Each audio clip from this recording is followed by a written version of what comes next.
तो यहाँ से हम लोग परमिटिव पढ़ेंगे, ठीक है। बहुत इंपॉर्टेंट टॉपिक है परमिटिविटी, ये टॉपिक है परमिटिविटी। आगे एक टॉपिक आएगा रिलेटिव परमिटिविटी, बहुत ही इंपॉर्टेंट है, समझो।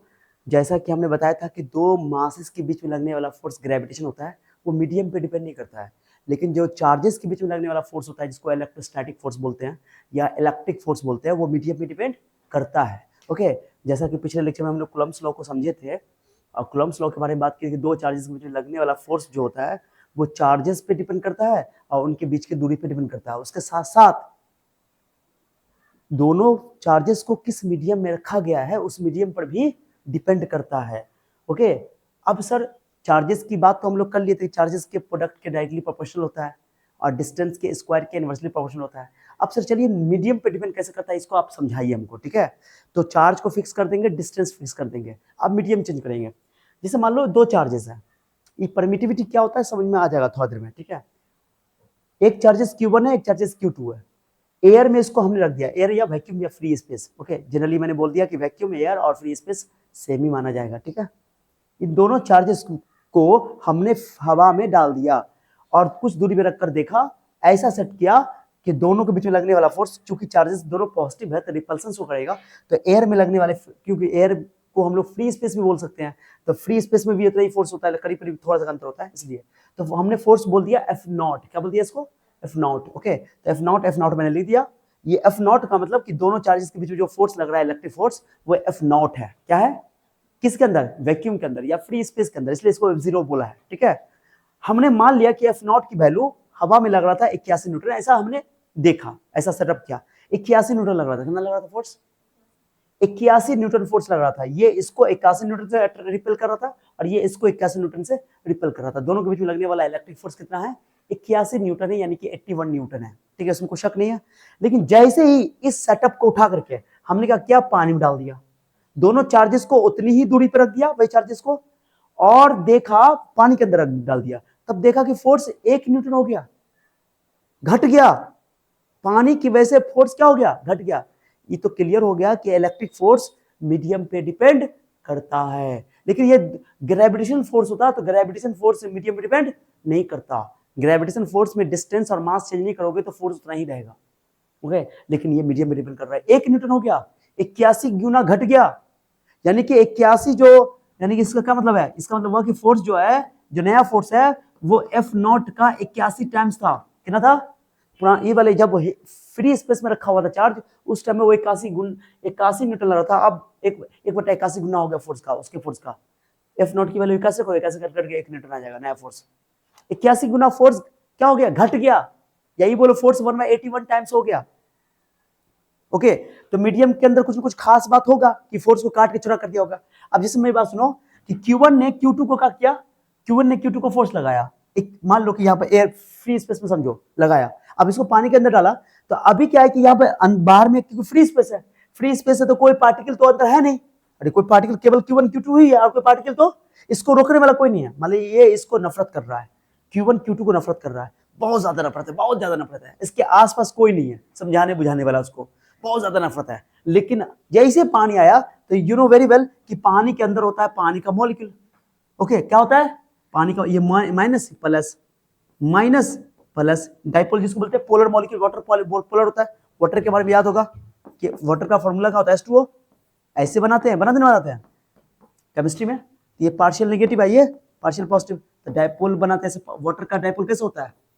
ये माइनस है, ये प्लस, ये माइनस हो गया ऑक्सीजन है, ये प्लस हो गया हाइड्रोजन, दिखाया जाता है।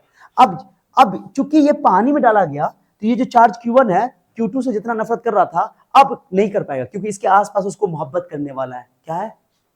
मोहब्बत करने वाला है। अब ये मोहब्बत करने वाला इसको समझाएगा कि अरे काहे अपनी पत्नी से इतना नफरत करते हो, रिश्ता बना के रखो, ठीक है। तो ये इसके फोर्स को, इस पर जो नफरत कर रहा था उसके नफरत को क्या करेगा? कम करने की कोशिश करेगा। ये डाइपोल है ना, ये पोलर मॉलिक्यूल जो है ये इससे प्यार कर रहा है, अब इसके फोर्स को क्या करेगा? वो घटा देगा, नफरत को घटा देगा, ओके। ये कारण है इसके पोलर मॉलिक्यूल के कारण, ठीक है, जिसके कारण फोर्स घट गया। अब मीडियम, ये जो तुमने पहले फ्री स्पेस था, अब मीडियम तुमने पानी डाल दिया, तो ये मीडियम ने क्या कर दिया? फोर्स को घटा के छोटा कर दिया। सबसे ज्यादा फोर्स फ्री स्पेस में लगेगा। जैसे ही फ्री स्पेस से दूसरे मीडियम में जाएगा, चार्ज पार्टिकल, उसमें फोर्स क्या हो जाएगा, इलेक्ट्रिक फोर्स घट जाएगा। फोर्स हमेशा घटेगा। अधिकतम फोर्स कहाँ लगेगा, एयर में यानी फ्री स्पेस में, और धीरे धीरे जैसे दूसरा मीडियम जाओगे तो फोर्स क्या होता जाएगा, घटता जाएगा। मैंने घटते घटते घटते कहते हैं कि बहुत घट जाएगा, जैसे वाटर में 81 टाइम्स घट जाता है। इसी गुण को बोलते हैं परमिटिविटी। माध्यम का जिस गुण के कारण इलेक्ट्रिक फोर्स को वो क्या करता है, घटा देता है, कम कर देता है, फोर्स को कम कर देता है, उसी गुण को बोलते हैं परमिटिविटी। तो मीडियम क्या, किसी मान लो पानी के तो 81 टाइम्स घटा दिया, कोई मान लो कोई ऐसा मीडियम है जिसके अंदर भर दिया, इसके अंदर मैंने ऐसा चीज डाल दिया इसके अंदर जो फोर्स को 100 गुना घटा दिया, कितना गुना घटा दिया, 100 टाइम्स घटा दिया, तो उसकी वो तो और उसके अंदर गुण है, फोर्स को और घटाने का गुण है ना। कोई गुण है कि और फोर्स को घटा देगा। ये तो कंफर्म है कि फ्री स्पेस के बाद तुम किसी दूसरे मीडियम में डालोगे तो फोर्स हमेशा घटेगा, बढ़ेगा। जिंदगी में मैक्सिमम तो फोर्स फ्री स्पेस में है, लेकिन दूसरा मीडियम ज्यादा फोर्स घटेगा, लेकिन ये कि कुछ में कम घटेगा, कुछ में ज्यादा घटेगा। जिसमें ज्यादा घटेगा उसके अंदर ये गुण ज्यादा है कि वो काट के फोर्स को काट के छोटा कर रहा है, मतलब उसका परमिटिविटी ज्यादा है। परमिटिविटी जो है ना, फोर्स को काट के छोटा करने का गुण है, फोर्स को घटा करके छोटा करने का गुण है, समझिए। तो जिस मीडियम की परमिटिविटी जितनी ज्यादा होगी फोर्स को उतना घटा देगा। ओके, परमिटिविटी कम होगी तो फोर्स को घटाएगा, लेकिन ज्यादा नहीं घटाएगा। समझ आ रहा है? तो परमिटिविटी क्या है? परमिटिविटी किसी माध्यम का प्रॉपर्टी है, मीडियम का प्रॉपर्टी है, जिसके कारण उसके अंदर फोर्स जो है, इलेक्ट्रिक फोर्स का हो जाता है, घट जाता है, घटाने की क्षमता है। हाँ, किसी में ज्यादा घटता है, किसी में कम, लेकिन घटता तो है। कितना घटता है सर? 81 टाइम्स। वाटर के केस में 81 टाइम्स घट गया। इसी 80 को बोलते हैं हम लोग डाई इलेक्ट्रिक कांस्टेंट, इसी का नाम है रिलेटिव परमिटिविटी। समझिए? अब किसी का मान लो परमिटिविटी 100 है तो 100 टाइम्स घटा देगा, माने एफ नॉट था, फोर्स यहाँ पे है 100 न्यूटन था, तो आप 1 न्यूटन 100 से 100 भाग कर दो, माने फोर्स तो घटेगा, घटना है, ये तो गारंटी है। फ्री स्पेस मैक्सिमम फोर्स होता है। तो परमिटिविटी किसी मीडियम की वो प्रॉपर्टी है जो दो चार्जेस के बीच में लगने वाले इलेक्ट्रिक फोर्स को घटा देता है, काट के छोटा कर देता है, काट के छोटा कर देता है। परमिटिविटी नाम में परमिटिविटी, परमिट कर रहा है, माने ये अपने से होकर के परमिट होने नहीं दे रहा, परमिटिविटी। ओके, माने ये कर रहा है कि तुम उसको उतना नफरत मत करो, उतना फोर्स मत लगाओ, उसको कम लगाओ, ठीक है, परमिशन नहीं दो उतना। समझ बात को? ये इसको परमिशन नहीं दे रहा है कितना फोर्स तुम लगा पाओ।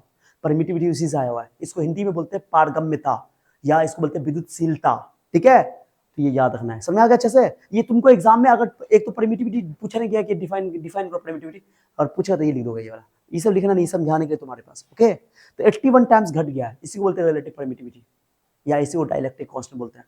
तो किसी मीडियम की परमिटिविटी जितनी ज्यादा होगी उसको फोर्स को उतना घटा करके छोटा कर, यानी फोर्स अब परमिटिविटी एक दूसरे का उल्टा हुआ, क्या हुआ? परमिटिविटी की वैल्यू ज्यादा यानी कि फोर्स उतना कम हो जाएगा, क्योंकि परमिटिविटी तो गुण है फोर्स को छोटा करने का। परमिटिविटी ज्यादा है यानी फोर्स को ज्यादा छोटा करेगा, परमिटिविटी कम है, छोटा तो करेगा लेकिन कम करेगा। समझ में? तो लेकिन घटाएगा, फोर्स को घटाना है, गारंटी है हमेशा F not by something. Okay, या घट जाएगा फोर्स, ये जाता है। परमिटिविटी समझ आ गया? समझे? तो परमिटिविटी किसी मीडियम की वो प्रॉपर्टी है जिसके कारण उसके बीच में लगने वाला दो चार्जेस के बीच में लगने वाला इलेक्ट्रिक फोर्स को घटा करके छोटा कर देता है, काट के छोटा कर देता है। बस इतना याद रखना। समझ आ गया?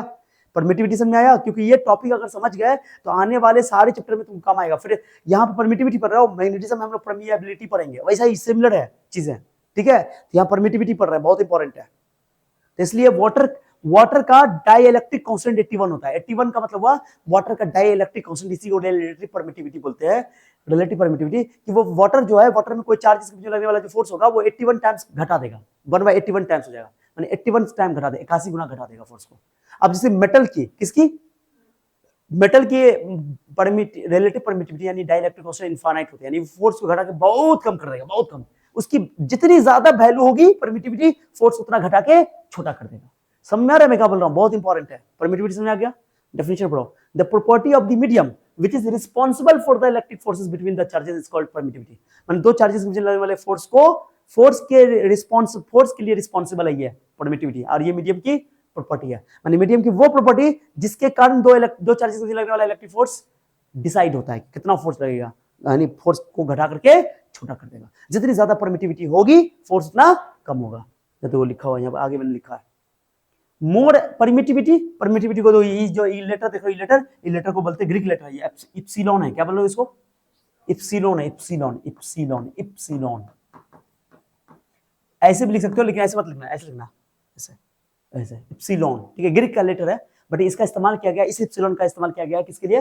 परमिटिविटी के लिए। किसके लिए? क्या बोलोगे? मोर परमिटिविटी मतलब फोर्स उतना, जितना ज्यादा परमिटिविटी होगा किसी मीडियम का, फोर्स उतना घटा करके छोटा कर देगा। तो मैंने force is inversely proportional to permittivity. कुछ समझाया? अरे समझे? ये समझ आ रहा है? समझी? अब बताओ तुमको यहाँ पे वाटर में फोर्स घटा है कि ज्यादा फोर्स एयर फ्री स्पेस में कि वाटर में? फ्री स्पेस ज्यादा फोर्स है क्या? बोलना फ्री स्पेस में मैक्सिमम फोर्स लगेगा, दूसरे मीडियम फोर्स क्या होता जाएगा? घट जाएगा। तो एफ नॉट में लिख रहा हूं, क्योंकि इसको मैं बोलूंगा परमिटिविटी ऑफ मीडियम। देखो इस फ्री स्पेस की कुछ ना कुछ मीडियम परमिटिविटी रही होगी, तो फ्री स्पेस के लिए परमिटिविटी का इस्तेमाल करते हम लोग लिखते हैं ऐसे ई नॉट। ओके, ई नॉट क्या लिखते हैं बता जल्दी बताओ? ई नॉट। ई नॉट नहीं बोलो, epsilon not, epsilon naught. Okay, तो ये इसको कहेंगे परमिटिविटी ऑफ फ्री स्पेस। क्या बोलेंगे? Permittivity of free space. और इसके अंदर जो परमिटिविटी इसको क्या बोलोगे? मैं बोलूँ परमिटिविटी ऑफ मीडियम, यहाँ पे एम भी लिख सकते हो, कोई दिक्कत नहीं है, खाली लिखो, या मटेरियल बोल दो, परमिटिविटी ऑफ मटेरियल, कोई दिक्कत नहीं, किसी भी मटेरियल का। ठीक है, ये तो गारंटी कि ये वैल्यू इससे ज्यादा होगा, क्योंकि जितनी ज्यादा परमिटिविटी होगी फोर्स उतना घटा के छोटा कर देगा। तो इसमें फोर्स ज्यादा है, इसमें फोर्स कम है, और जिसमें फोर्स ज्यादा उसकी परमिटिविटी कम, इसमें फोर्स कम तो परमिटिविटी ज्यादा। समझ में आ गया? समझे? अब बताओ, एफ मैंने क्या लिखा? परमिटिविटी ऑफ मीडियम, और ये लिख दिया परमिटिविटी ऑफ फ्री स्पेस या वैक्यूम। ठीक है, चलो चूंकि फ्री स्पेस में फोर्स ज्यादा लगता है तो फ्री स्पेस की परमिटिविटी कम होगी और मीडियम की परमिटिविटी ज्यादा होगी। कोई शक? कोई शक? नो। वैक्यूम के अंदर, अब ध्यान से सुनना, इंपॉर्टेंट है, मान लो कि चार्जेस को मैंने Q1 Q2 को वैक्यूम के अंदर रख दिया, तो वैक्यूम के अंदर लगने वाला फोर्स को मैंने बोल दिया एफ नॉट। क्या बोल दिया? ये रिपल्सन दिखाया है, दोनों की पॉजिटिव चार्ज है। ठीक है, तो एफ नॉट फोर्स लग गया वैक्यूम के अंदर, मैंने बोल दिया क्या चीज? F not. कैसे लिखो? कूलम्स लॉ का पढ़े हो, के Q1 Q2 by R square. के क्या? Coulomb constant, Q1 Q2 by R square, distance है, कोई दिक्कत? एफ नॉट यानी कि फोर्स इन एयर या फ्री स्पेस। चलो आ जाओ, के की वैल्यू जानते हैं कि फ्री स्पेस के लिए के की वैल्यू 9 × 10⁹ न्यूटन मीटर स्क्वायर पर कूलम स्क्वायर होता है। इसमें कोई शक नहीं है, कूलम कांस्टेंट का यूनिट है। ओके, अब देखा गया, साइंटिस्ट ने पाया कि के की वैल्यू 1/4πε0 आया। कि तुमको पता है ना कि जितना ज्यादा दो, ये देखो इसको ध्यान से देखो, फोर्स ज्यादा, के ज्यादा, फोर्स ज्यादा, के कम तो फोर्स कम। लेकिन तुमको पढ़ के आए हो कि फोर्स और परमिटिविटी में तो उल्टा रिलेशन है। क्या रिलेशन है? अरे उल्टा रिलेशन ना, परमिटिविटी जितना ज्यादा होगा फोर्स उतना कम होगा, परमिटिविटी जितना ज्यादा होगा परमिटिव फोर्स उतना कम हो जाएगा, सीधी सी बात है। तो वही है, तो फोर्स ज्यादा परमिटिविटी कम, फोर्स कम तो परमिटिविटी ज्यादा। तो चूंकि के के साथ डायरेक्टली है, परमिटिविटी फोर्स के साथ उल्टा है, तो ये देखा गया कि के की वैल्यू जो है वो 1/4πε0 है। के की वैल्यू 9 × 10⁹ होता है ना फ्री स्पेस के लिए, तो देखा गया कि 1/4πε0 जो कि परमिटिविटी ऑफ फ्री स्पेस है, इसकी वैल्यू भी 9 × 10⁹ होती है। ये 1/4π एक्स्ट्रा आ गया। कंफर्म है कि के जो है एप्सिलॉन नॉट का उल्टा होगा, इसमें कोई शक? क्योंकि फोर्स परमिटिविटी का उल्टा है। तो के किसके बराबर है? के किसके बराबर बताओ? 1/4πε0। ये बहुत इंपॉर्टेंट टर्म है। अब हम लोग कूलम्स लॉ को थोड़ा मॉडिफाइड करेंगे, चेंज करेंगे। तो के की जगह 1/4πε0, के की वैल्यू भी 9 × 10⁹ है, अब 1/4πε0 की वैल्यू भी 9 × 10⁹ है। अब तुम आराम से, चूंकि तुमको ये पता चल गया कि के की वैल्यू 1/4πε0 है और के की वैल्यू तुम जानते हो, आराम से तुम 4 तो कांस्टेंट है, पाई का वैल्यू 3.14 या 22 ऐसे रख देंगे, तो यहां से एप्सिलॉन नॉट की वैल्यू निकाली जा सकती है 4 को क्रॉस करके, है ना। 4 क्रॉस कर दो, एप्सिलॉन नॉट का वैल्यू निकल जाए उल्टा करके। तो दो ना, के की वैल्यू बहुत बढ़िया, बहुत बढ़िया, तो ये तो एप्सिलॉन नॉट का उल्टा है ना, तो ये बहुत कम आएगी, बहुत कम। तो देखा गया वैल्यू कितना आया? दो। मैंने पहले मैं इसको सही कर देता हूँ, इसके को हटा के, इसके को हटा के 1/4πε0 लिख दिया। अब जहां जहां तुम कूलम कांस्टेंट लिखोगे तो अब वहां पर हम के भी लिख सकते हैं, स्मॉल के ही है। ओके, कूलम कांस्टेंट, या उसकी जगह सही अप्रोप्रिएट क्या होगा कि 1/4πε0 लिख दो। क्या लिख दो? 1/4πε0। अब देखने से लग रहा है कि फोर्स ज्यादा, परमिटिविटी कम, क्योंकि इनवर्सली है ना, परमिटिविटी ज्यादा, फोर्स कम, तो हो गया। बस आप खाली के की जगह ये इस्तेमाल होगा, ये इस्तेमाल होगा। कुछ समझ आ रहा है मैं क्या बोल रहा हूँ? हाँ, अरे के की जगह क्या इस्तेमाल होगा? के की जगह ये इस्तेमाल होगा, ये। ठीक है, 1/4πε0। अब कहां जहां जहां होगा वो के की जगह 1/4πε0 लिखा है, और उसका वैल्यू लिख देंगे 9 × 10⁹ 1/4πε0 का वैल्यू भी 9 × 10⁹ लिख देंगे, और के की वैल्यू भी 9 × 10⁹ लिख देंगे, कोई दिक्कत नहीं है। ओके, समझे? फ्री स्पेस के लिए कोई दिक्कत नहीं है, वही लिखा हुआ epsilon not is permittivity of free space, कोई दिक्कत? अब सबसे इंपॉर्टेंट है, कूलम कांस्टेंट्स का यूनिट तो पता है कि न्यूटन मीटर स्क्वायर पर कूलम स्क्वायर है। अब परमिटिविटी का यूनिट बताओ, ये सबसे बार पूछा हुआ है, परमिटिविटी का डायमेंशन पूछा हुआ है, अब परमिटिविटी का यूनिट पूछा हुआ है। तो तुम सोचो ना, ये जैसा के का उल्टा है कि नहीं है, तो अगर तुमको एप्सिलॉन नॉट निकालना थी तो बट्टे में उल्टा हो जाएगा। तो जो न्यूटन में प्लस पावर है, ये मीटर में प्लस पावर है, कूलम में बट्टा में है, तो उल्टा हो जाएगा, पलट जाएगा, तो कूलम स्क्वायर हो जाएगा, ऊपर चला जाएगा। के की यूनिट क्या है? न्यूटन मीटर स्क्वायर पर कूलम स्क्वायर, उल्टा कर दो, कूलम स्क्वायर पर न्यूटन पर मीटर स्क्वायर, वो हो जाएगा एप्सिलॉन नॉट की यूनिट। अब यूनिट पता है तो डायमेंशन भी निकल जाएगी। चलो आ जाओ, ये नया फॉर्मूला हो गया, अब ये इस्तेमाल करेंगे कूलम्ब्स लॉ का, ठीक है। आ जाओ, the SI note of permittivity क्या हो गया बताओ, के की 1/4 by epsilon not, epsilon not को अकेला कर लेंगे 1/4 बाय के, 4 पाई का वैल्यू 22/7 रख देंगे, के की वैल्यू 9 लिख देंगे, यूनिट इतना होता है। अब ये नीचे से ऊपर गया तो कूलम्ब स्क्वायर, नीचे से ऊपर गया तो कूलम्ब स्क्वायर पर न्यूटन पर मीटर स्क्वायर। ओके, ये वैल्यू को कैलकुलेशन करके इतना आता है 8.854 10 का पावर -12। सर छोटा कैसे हो गया, क्योंकि ये बड़ा वैल्यू था, नीचे से ऊपर आया तो उल्टा माइनस हो गया, तो ये वैल्यू होता है एप्सिलॉन नॉट की वैल्यू होती है 8.854 10 का पावर -12 कूलम्ब स्क्वायर पर न्यूटन पर मीटर स्क्वायर। कूलम्ब कांस्टेंट से भी ज्यादा इंपॉर्टेंट है, सबसे ज्यादा इसका इंपॉर्टेंट वैल्यू इंपॉर्टेंट नहीं है, इंपॉर्टेंट क्या है, यूनिट। और यूनिट पता है तो डायमेंशन भी निकाल सकते हो। तो के की यूनिट पता है तुमको, ओ के की न्यूटन मीटर स्क्वायर पर कूलम्ब स्क्वायर, उल्टा कर दोगे तो कूलम्ब पर न्यूटन पर मीटर स्क्वायर तुम्हारा हो जाएगा क्या चीज, परमिटिविटी का यूनिट। ओके, और डायमेंशन निकाल दो। कूलम्ब का क्या होता है, टा, याद है टी, टा लाइक डायमेंशन, टी लिख दिया, बोलो ना स्क्वायर स्क्वायर दे दिया।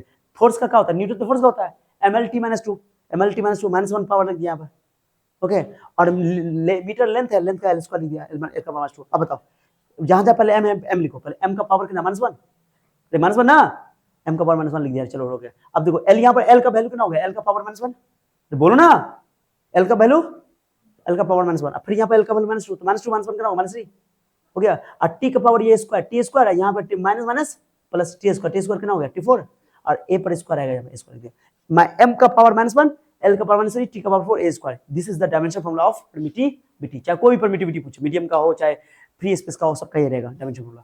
निकालने आया, कैसे निकाले, क्योंकि याद नहीं रहेगा, ये निकालने ही आएगा तुमको। कैसे, जैसे तुमको के का याद है, के का याद है तुमको सर न्यूटन पर metre square, sorry newton metre square पर किलोमीटर स्क्वायर, ये के की यूनिट है। क्योंकि के परमिटिविटी का उल्टा है तो उल्टा कर दो, कूलम्ब स्क्वायर पर न्यूटन पर मीटर स्क्वायर। यहाँ से ये डायमेंशन निकालना सीख जाओ, तुमको कूलम्ब का पता है टी है, न्यूटन का याद है फोर्स का mlt - 2, और मीटर लेंथ है, लेंथ का l - 2, कैलकुलेशन करो, हो गया। याद करो तुम लोग, याद करो कि सर बताए थे कि जो के का यूनिट निकाले थे, के का डायमेंशन निकाले थे तो उल्टा हो गया था। के में देखो, के में था ये m1 था, l3 था, t - 4 था, a - 2 था। ओके, जस्ट उसका उल्टा हो गया। ओके, तो तुमको डायमेंशन पता होना चाहिए, क्योंकि ये वाला पूछा हुआ है कई बार, डब्बा में मैंने पैक कर दिया, पूछा हुआ है डायमेंशन कई बार, ठीक है, समझा गया। तो ये परमिटिविटी की कहानी हो गई, क्या किसकी कहानी हो गई, परमिटिविटी फोर्स के इनवर्सली की डायरेक्टली, जल्दी बताओ, जल्दी बोलो, टाइम नहीं लगाना। फोर्स के डायरेक्टली इनवर्सली, ज्यादा परमिटिविटी होगा तो फोर्स कम हो जाएगा, परमिटिविटी कम होगा तो फोर्स बढ़ जाएगा, क्लियर हो गया। तो दो मैं लिख रहा हूं, फोर्स F0/F, सही है। F0 क्या है बताओ, F0 क्या है, एयर में फ्री स्पेस में फोर्स, ये हो गया मीडियम में, और परमिटिविटी के उल्टा लिखो तो कैसे लिखो, उल्टा ना, E0 ऊपर, ये ऊपर हो जाएगा, E0 नीचे, ये याद रखना, ठीक है। क्योंकि तुमको पता है ना कि ये जो फोर्स है बड़ा होता है फ्री स्पेस में, छोटा होता है, परमिटिव जिसमें फोर्स बड़ा उसका परमिटिविटी कम, और जिसमें ज्यादा फोर्स होगा, जिसमें कम फोर्स होगा उसमें परमिटिविटी ज्यादा, क्योंकि इनवर्सली प्रोपोर्शनल है, तो उल्टा कर दिया, यहाँ सीधा लिखिए, उल्टा कर दिया, इनवर्सली है इसलिए, को समझ आया। तो ये आपको पता होना चाहिए, ये काम का चीज है, बहुत काम का चीज है। F is inversely proportional to epsilon naught, उसी को मैंने ऐसे करके लिख दिया, क्लियर हो गया। तो लिखने की आवश्यकता नहीं है, समझाने के लिए लिख दिया, कोई दिक्कत किसी को। एक बात ये याद है ना, दूसरा बात कि कभी भी किसी मीडियम में, अभी रुक इसको रहने दो, बाद में देख लेंगे। अच्छा, इसकी कोई जरूरत नहीं है, हटाना, बाद में देख लेंगे, आगे देखते हैं। हो गया यहाँ तक, आगे बढ़ते हैं। अब है रिलेटिव परमिटिविटी, माने फोर्स जो घटा, कितना गुना घटा, उसी को बोलते हैं परमिटिविटी। अरे परमिटिविटी तो बोल दिया, रिलेटिव परमिटिविटी किसको बोलोगे, कितना गुना फोर्स घट गया। तो तुमने क्या किया, ध्यान से दो, मैं यहाँ तुम आप खुद से डिसाइड कर लोगे। बताओ, ये बताओ किसमें फोर्स ज्यादा था, फ्री स्पेस में फोर्स ज्यादा था या फोर्स कम था। तो जिसमें फोर्स ज्यादा उसकी परमिटिविटी कम, और जिसमें फोर्स कम उसका परमिटिविटी। बताओ ई की वैल्यू ज्यादा कि ई नॉट की वैल्यू ज्यादा, यानी कि ई एप्सिलॉन नॉट की वैल्यू ज्यादा कि ई वाली वैल्यू ज्यादा, इसकी वैल्यू ज्यादा, मीडियम में जाएगा तो वैल्यू ज्यादा होगा, तो परमिटिविटी इसकी ज्यादा है, ओके, और इसकी कम है। तो दोनों के रेशियो को, ओके, दोनों के, इसको ऊपर रखोगे, इसको उसको बोलते हैं रिलेटिव परमिटिविटी। माने कि किसी मीडियम की परमिटिविटी और फ्री स्पेस से कंपैरिजन करेंगे, उसकी परमिटिविटी का रेशियो जो होता है उसको बोलते हैं रिलेटिव परमिटिविटी, इसी को बोलते हैं डाइलेक्ट्रिक कांस्टेंट। E/E0 का वैल्यू यहाँ पर कितना आएगा, यहाँ पर कितना आएगा 81, क्यों, क्योंकि तुम जान रहे हो कि epsilon is equal to 81 epsilon naught, okay. चूंकि जो इसकी परमिटिविटी है, इसकी परमिटिविटी वो इसकी परमिटिविटी का 81 गुना ज्यादा है। इसकी परमिटिविटी, वाटर की परमिटिविटी फ्री स्पेस की परमिटिविटी का 81 गुना 81 टाइम्स ज्यादा है। अब 81 टाइम्स ज्यादा है तो फोर्स 81 टाइम्स डिक्रीज हो जाएगा, है ना, फोर्स 81 टाइम्स डिक्रीज हो जाएगा। अब फोर्स 81 टाइम्स डिक्रीज होने का क्या मतलब है कि फोर्स जो तुम ये फोर्स लिख रहे हो, ये जो फोर्स लिख रहे हो, ये वाला फोर्स एफ जो लिख रहे हो वो एफ हो जाएगा F not by, okay, F not by 81, 81 times घट गया, ठीक है। इसी को बोलते हैं, इसी रेशियो को बोलते हैं हम लोग रिलेटिव परमिटिविटी। क्या बोलते चलिए बोलो, इसी को क्या बोलते हैं, रिलेटिव परमिटिविटी। समझा गया, रिलेटिव परमिटिविटी बहुत इंपॉर्टेंट टर्म है, बहुत इंपॉर्टेंट टर्म है, मैंने समझा दिया, ओके। तो ये इंपॉर्टेंट है सबसे ज्यादा एग्जाम में, परमिटिविटी से ज्यादा इंपॉर्टेंट कौन है, ये एग्जाम में पूछा हुआ है कि रिलेटिव परमिटिविटी को डिफाइन कीजिए।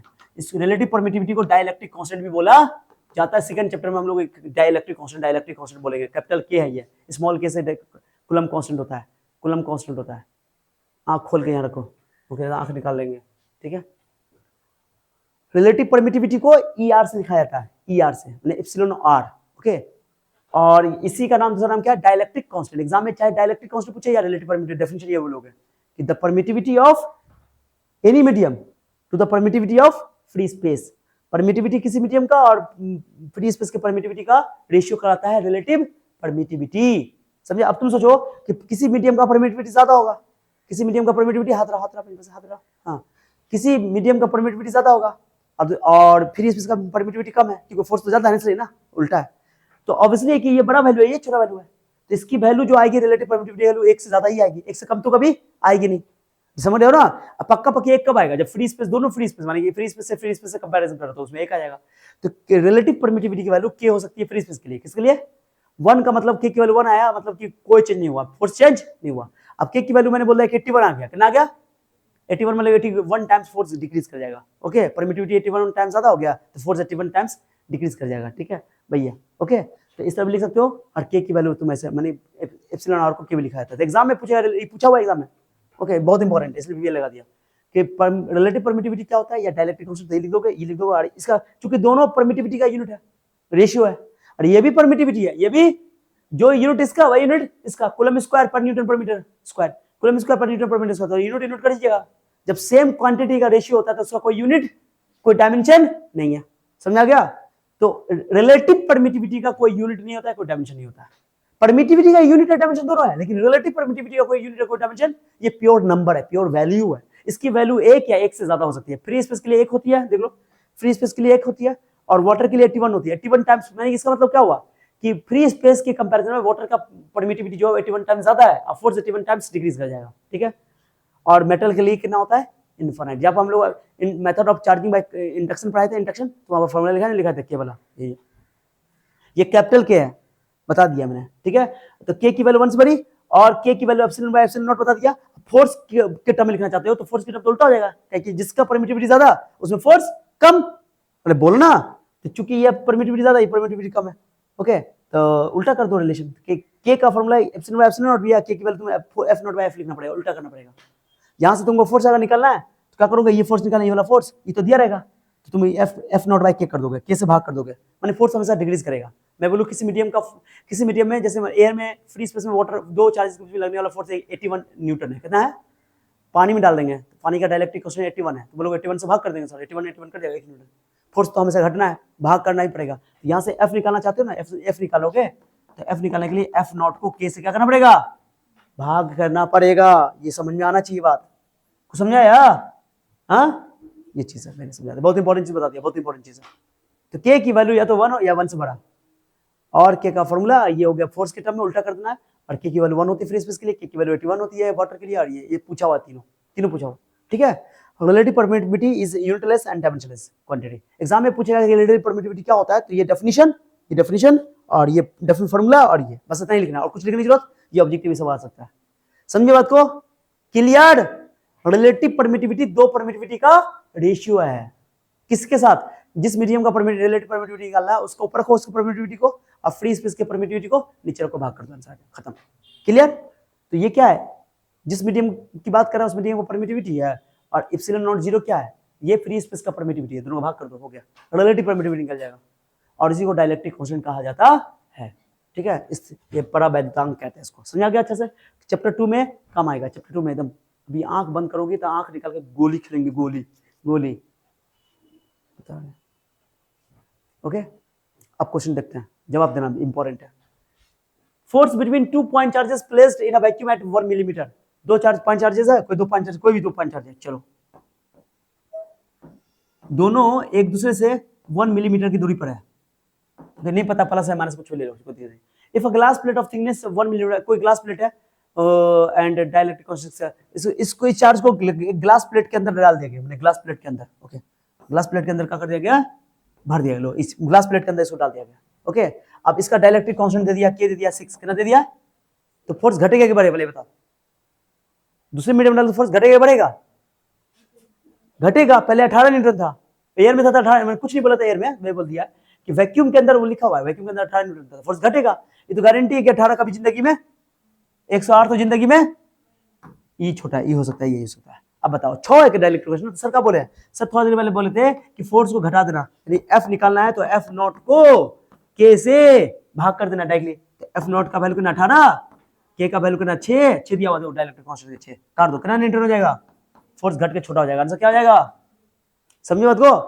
कितना इसे देख लो, अगला क्वेश्चन देखो, या इधर डायरेक्टली बताओ, एयर में फोर्स एफ है, डायरेक्ट कांस्टेंट के है जो नया में डाला गया, आंसर बताओ, हाँ आंसर बताओ, इसमें फोर्स घटेगा ना, तो आंसर कौन होगा बताओ ना, अभी फॉर्मूला बताएं,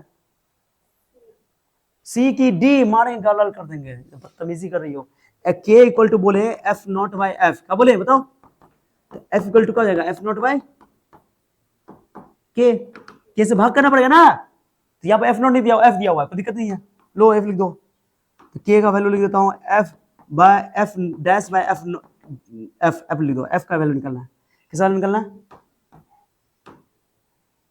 एफ क्या कर दिया हम, हाँ हमको एफ डैश चाहिए, एफ डैश, एफ डैश है, एफ चलो क्रॉस गुना करो, एफ डैश बराबर एफ बाय के, सीधी सी बात है, फोर्स घटेगा ना, तो फोर्स में भाग करना है के से, ठीक है, अभी क्या किया, वही तो काम किया, वही तो किया कि एफ नॉट बाई के कर दिया, 18 न्यूटन था एयर में, तो वही है एफ बाई के कर दो, खत्म, देख ली फॉर्मूला है, क्लियर हो गया अच्छे से, चलो अब ये क्वेश्चन आप चलते हो गया, परमिटिविटी खत्म हो गया, परमिटिविटी क्लियर हो गया अच्छे से, चलो आ जाओ, अब यहाँ पे कुछ क्वेश्चन बेसिक क्वेश्चन करते हैं, न्यूमेरिकल कुछ बोला है कि the minimum coulombian force, minimum coulombian force निकालना, माने इलेक्ट्रिक फोर्स निकालना है, मिनिमम कब होगा, बोला डिस्टेंस फिक्स है, निकालेगा force between two charge which are at a distance of 1 metre apart, दो चार्जेस है, नहीं पता कि दो चार्ज क्या है, ओके दोनों के बीच में मिनिमम फोर्स जो है लग रहा है, दोनों के बीच की दूरी 1 मीटर दिया है, अब मिनिमम फोर्स कब लगेगा, डिस्टेंस तो फिक्स कर दिया, मिनिमम फोर्स लगेगा जब चार्ज का मैग्नीट्यूड मिनिमम होगा, अच्छा सबसे छोटी चार्ज क्या पॉसिबल है बताओ, इलेक्ट्रॉनिक चार्ज, इलेक्ट्रॉन का चार्ज हो गया, ये चार्ज ले लो, ये खत्म, चाहे प्लस लो चाहे माइनस, दोनों इलेक्ट्रॉन का चार्ज ले लो या दोनों प्रोटॉन का चार्ज ले लो या एक इलेक्ट्रॉन एक प्रोटॉन, कोई दिक्कत नहीं है,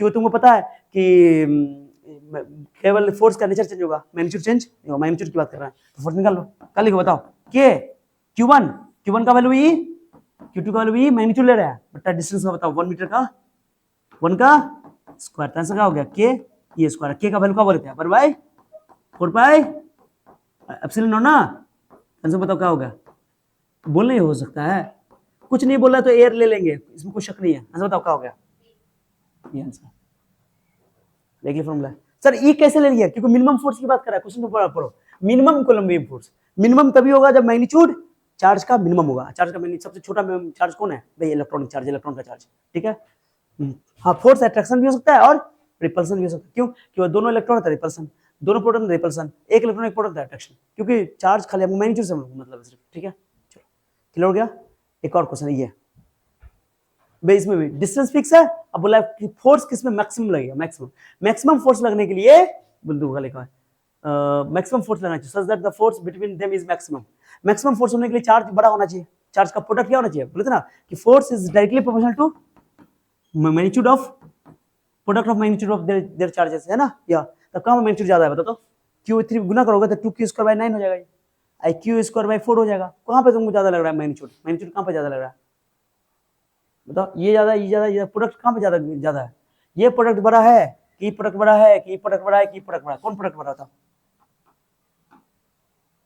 अरे नीचे जितना छोटा होगा वो बड़ा ना होगा, यहाँ पे 3 या 9, यहाँ पे 2 ना 4, यहाँ 4 16 5 5 25, कौन है, आंसर बी होगा, सॉल्व करने की जरूरत नहीं है, Q/2 ओके समझ आ रहा है, यानी कि फोर्स दोनों मैग्नीट्यूड के, अब ये गुना करोगे तो तुमको कितना आएगा बताओ, कितना आएगा 2Q² 9 होगा, हाँ ये गुना कर दो Q² बोलो 4 होगा, ये गुना करोगे तो 3 क्यू स्क्वायर बाय 16 होगा, और ये गुना करोगे तो 4 क्यू स्क्वायर बाय 25। बड़ा कौन है, सबसे बड़ा कौन है, सबसे बड़ा ये है।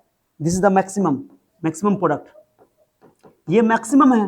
तो मैग्नीट्यूड अगर प्रोडक्ट ही मैक्सिमम है तो फोर्स भी क्या हो जाएगा, मैक्सिमम। अब इसको दूसरा तरीके से भी हम लोग क्या कर सकते हैं, इस तरह करके इसका कैलकुलस का इस्तेमाल कर सकते हैं। मेथड 2, ये मेथड 1 था, मुझे बहुत पसंद है ये वाला, ठीक है।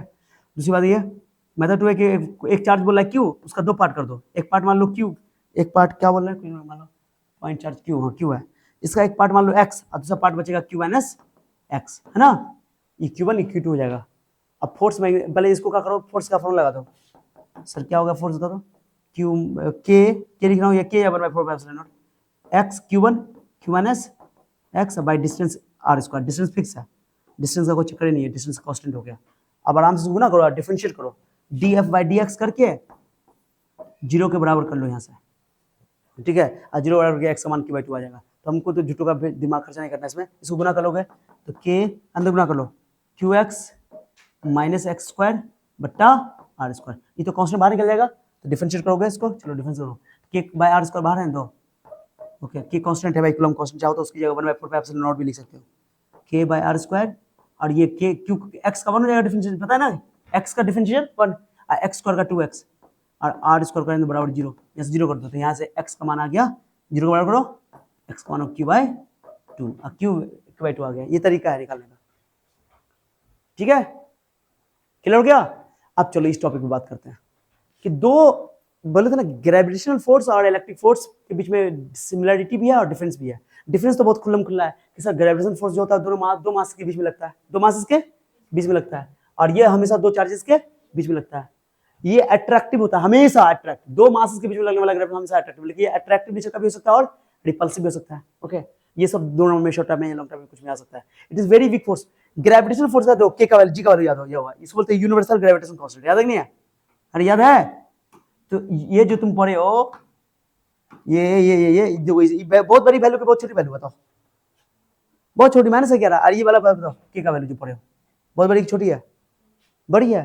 इलेक्ट्रोस्टैटिक फोर्स बहुत स्ट्रॉन्ग फोर्स होता है, ग्रेविटेशन फोर्स के कंपैरिजन में इलेक्ट्रोस्टैटिक फोर्स बहुत अच्छा। हम जो ये जो व्हाइट बोर्ड पहले जो चलाते थे हम लोग, अभी ना स्मार्ट बोर्ड आ गया है, व्हाइट बोर्ड से कुछ भी लिखते थे, मार्कर से लिखते थे, मार्कर से बोलो ना, मार्कर से लिखते थे, तो मार्कर से जो लिखते थे ब्लैक या रेड या कोई भी ब्लू इस्तेमाल करते या चौक वाला इस्तेमाल जो करते हैं स्कूल सब में, वो लिखाता है चिपक जाता है, क्यों चिपक जाता है, जबकि उसका मास है, चौक का पार्टिकल है, तो अर्थ उसको खींच रहा है, तो खींच रहा है तो उसको नीचे गिरना चाहिए, लेकिन उसमें क्यों चिपक रहा है, क्योंकि घर्षण के कारण उसमें वहां पर कौन फोर्स लग रहा है, इलेक्ट्रिक फोर्स। इलेक्ट्रिक फोर्स बहुत बहुत ज्यादा स्ट्रॉन्ग है ग्रेविटेशनल फोर्स के कंपैरिजन में, इसलिए वो चिपक जाता है, समझिए। तो इलेक्ट्रिक फोर्स बहुत ज्यादा स्ट्रॉन्ग है ग्रेविटेशनल फोर्स के कंपैरिजन में, एक का दुगुना तिगुना चौगुना नहीं फोर्स स्ट्रॉन्ग है, 10 का पावर 40 गुना, 10 का पावर 42 गुना स्ट्रॉन्ग है, इतना स्ट्रॉन्ग है।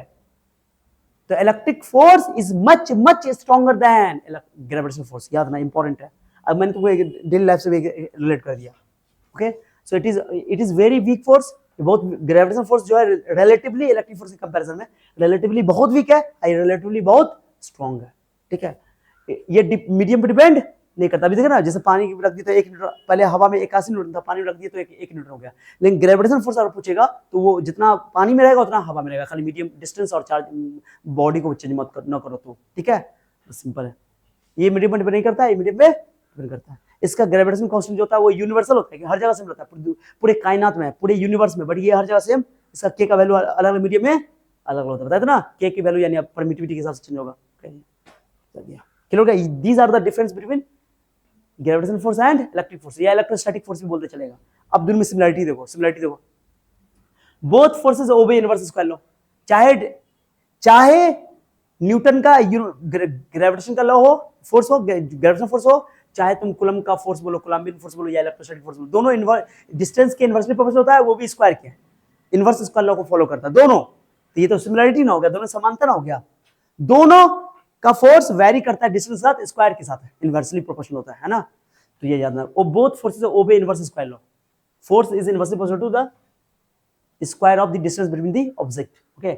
बोथ आर सेंट्रल फोर्सेस, दोनों फोर्स, चाहे ग्रेविटेशन फोर्स हो, चाहे इलेक्ट्रोस्टैटिक फोर्स बोलो या इलेक्ट्रिक फोर्स बोलो, दोनों फोर्स सेंट्रल फोर्स है, एग्जाम में पूछा हुआ है, कौन फोर्स है, सेंट्रल फोर्स बोलते हैं कि दो बॉडी ऐसे है, एक बॉडी ये है, दोनों के सेंटर से सेंटर को ज्वाइन करोगे तो ये मान लो कि ये पॉजिटिव चार्ज, ये पॉजिटिव रिपेल करेगा, रिपेल करे तो ये इसको रिपेल करेगा। तो ऐसा नहीं कि रिपेल इधर कर देगा, ऐसे रिपेल ऐसे रिपेल ऐसे रिपेल नहीं करेगा, मतलब कि इन दोनों को ज्वाइन करो, इन दोनों को ज्वाइन कर दिया, दोनों के सेंटर से सेंटर को ज्वाइन करो, इनके फोर्स इसी के लाइन पर अलॉन्ग लगेगा, ये इसको इधर लगाएगा। ऐसा कभी नहीं ऊपर नीचे लगा देगा, ऐसा नहीं, सेंटर टू सेंटर ज्वाइन करके एक लाइन बनेगा, उस लाइन के अलॉन्ग ही फोर्स लगेगा, इसका नाम है सेंट्रल फोर्स। ग्रेविटेशनल फोर्स भी सेंट्रल फोर्स है और इलेक्ट्रोस्टैटिक फोर्स भी बोलो सेंट्रल फोर्स है, क्योंकि ये हमेशा दोनों सेंटर के बीच, दो बॉडी के सेंटर को मिलाने वाला लाइन के अलॉन्ग ही लगता है, इसलिए मैं लिखा हुआ है both are central forces act along the line joining the two objects. Clear हो गया? समझाने का मतलब वो लिख दिया, एग्जाम में खाली तुम ये लिखोगे।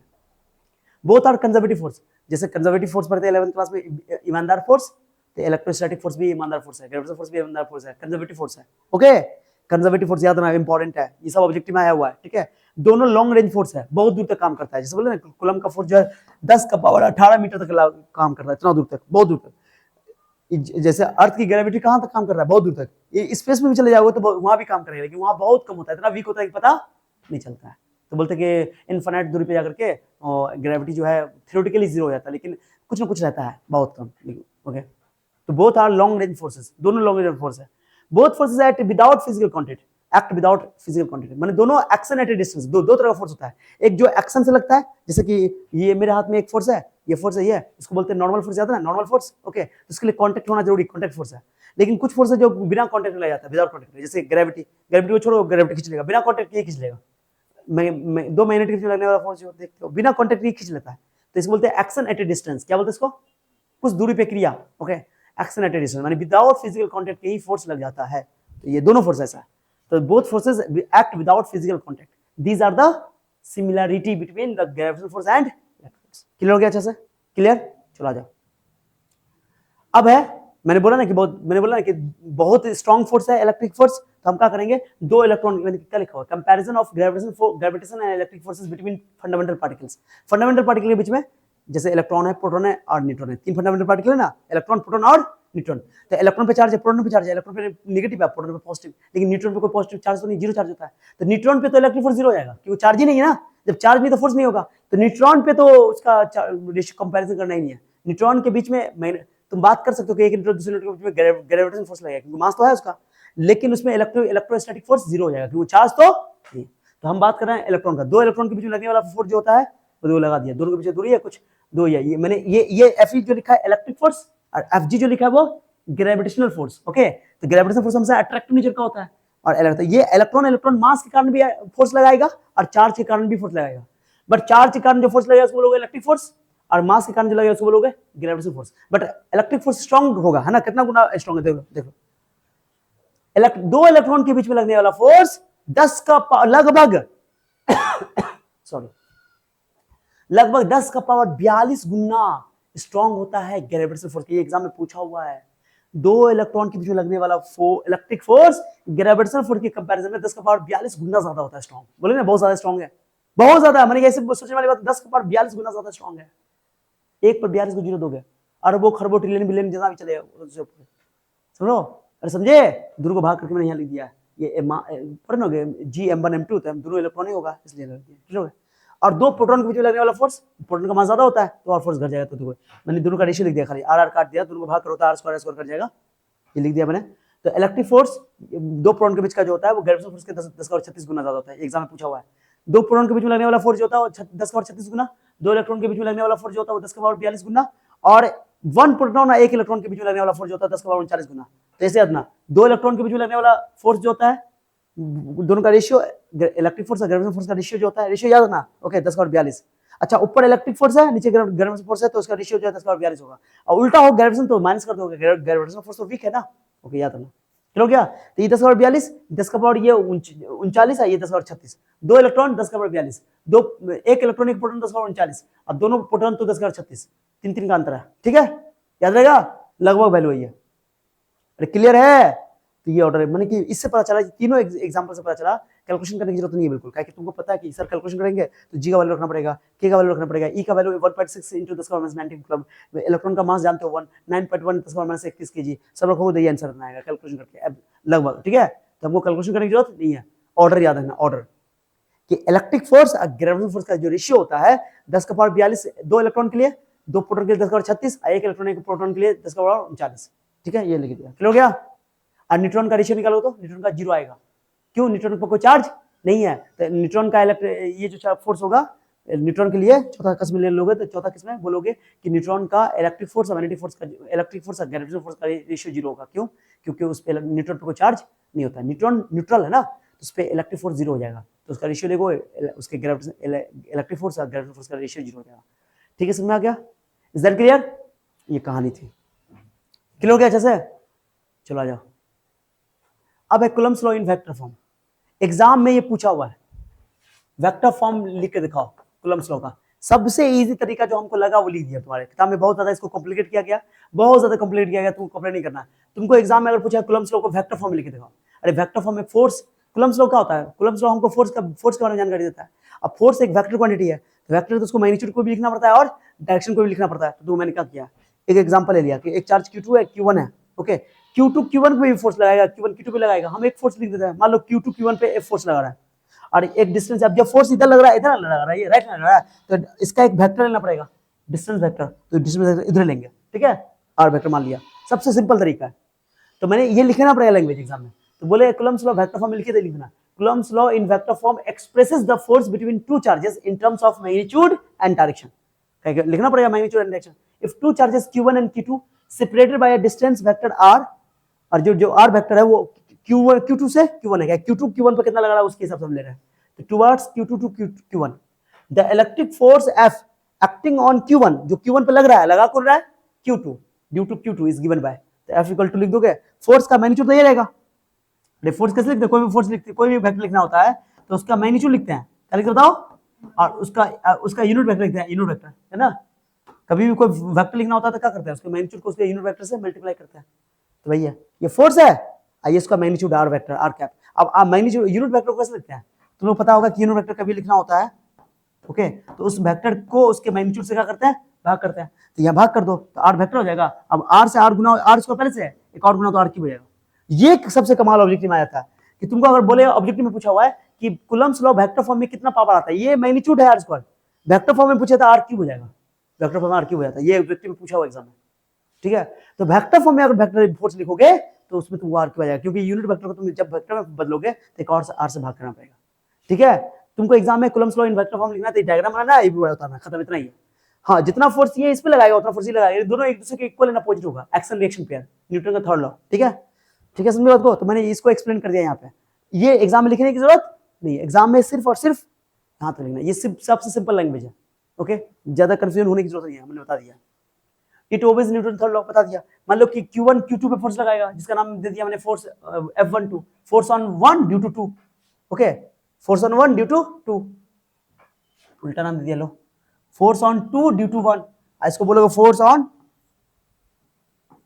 ओके, क्या बोलोगे इसको, फोर्स ऑन 2 ड्यू टू 1, 2 पे लगने वाला फोर्स कौन लगा रहा है, Q1, ये हो गया force on 1 due to 2, tension नहीं, मैंने एक फोर्स का डायरेक्शन लिख रहा हूँ, मैं दोनों फोर्स एक दूसरे क्या है, इक्वल एंड अपोजिट, मैग्नीट्यूड में इक्वल होगा, डायरेक्शन में अपोजिट होगा, तो ये न्यूटन का थर्ड लॉ होगा ना, एक्शन रिएक्शन पेयर, अब मैंने मैग्नीट्यूड लिख दिया, यहाँ R12 यहाँ R12 लिख दो, सीधी सी बात है, ओके, एरो मैंने गलती कर दिया, F12 लिखा ना मैंने, तो मैं एरो इसको सीधा कर देता हूँ, एरो उल्टा हो गया, एरो ऐसा, ठीक है, क्योंकि मैं E4 से लिख रहा हूँ, E4 से लिख रहा हूँ, ठीक है, इस फोर्स से लिख रहा हूँ F12, ठीक है, तो F12 R12 और उसके बाद मैग्नीट्यूड ले लोगे और यहाँ पर क्यूब कर दिया इसको, ओके, क्यूब, सिंपल, तो अब बताओ दोनों बोले थे ना, दोनों का प्रोडक्ट, अगर दोनों चार्ज का प्रोडक्ट पॉजिटिव होगा, क्या होगा, पॉजिटिव कब होगा, पॉजिटिव कब होगा, जब दोनों पॉजिटिव हो या दोनों नेगेटिव हो, तो दोनों में रिपल्सन होगा, तो दो चार्जेस का प्रोडक्ट अगर पॉजिटिव है तो रिपल्सन, ओके, और दो चार्ज का प्रोडक्ट अगर नेगेटिव है तो अट्रैक्शन, ये बात पहले ही स्टार्टिंग में क्वेश्चन के थ्रू करवा चुके हैं, है ना, ये सारी बातें एग्जाम में ये सब लिखना नहीं है, ऑब्जेक्टिव के लिए समझा दिया है, बाकी Coulomb's law in vector form पूछे तो यहाँ लिखना पड़ेगा।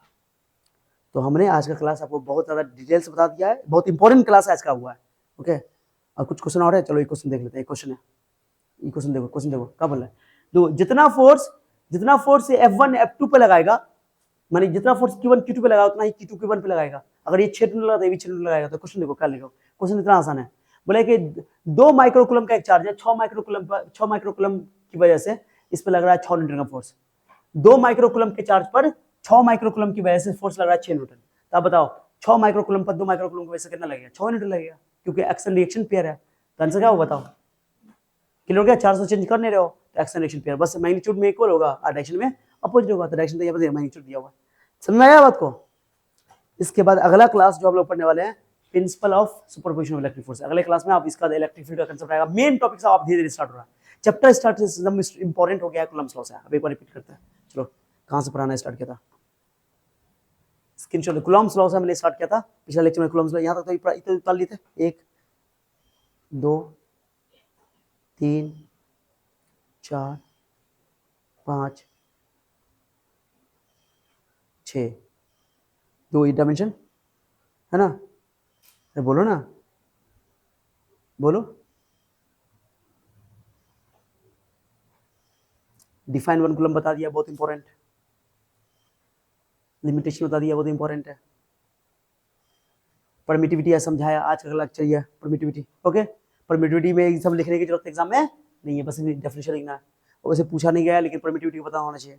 जिस मीडियम का परमिटिविटी जितना ज्यादा होगा, फोर्स उतना कम हो जाएगा। ये सब बातें उतारनी है, पूरी बातें, ये बातें उतारनी है। परमिटिविटी का यूनिट और ये डायमेंशन उल्टा हो गया, इसका कूलम्ब क्वेश्चन का उल्टा हो गया। रिलेटिव परमिटिविटी बहुत इंपॉर्टेंट है, आज का क्लास से बहुत इंपॉर्टेंट हुआ है, बता दिया मैंने पूरा। ये क्वेश्चन हो गया, ये क्वेश्चन हो गया, ये क्वेश्चन क्लियर, ये भी हो गया, ये भी हो गया, ये भी हो गया, ये भी हो गया, ये भी हो गया, ये भी हो गया, ये भी हो गया, ये भी हो गया। ओके, अगले क्लास में इसको बढ़ाएंगे, जा करके पहले चुपचाप कूलम्ब्स लॉ को अच्छा से रिवीजन करके आओगे पूरा, तब आगे समझ में आएगा। अब कूलम्ब्स लॉ का यूज होगा आगे, आगे प्रिंसिपल ऑफ सुपरपोजिशन चलेगा, इलेक्ट्रिक फील्ड का कंसेप्ट चलेगा। Okay, thank you.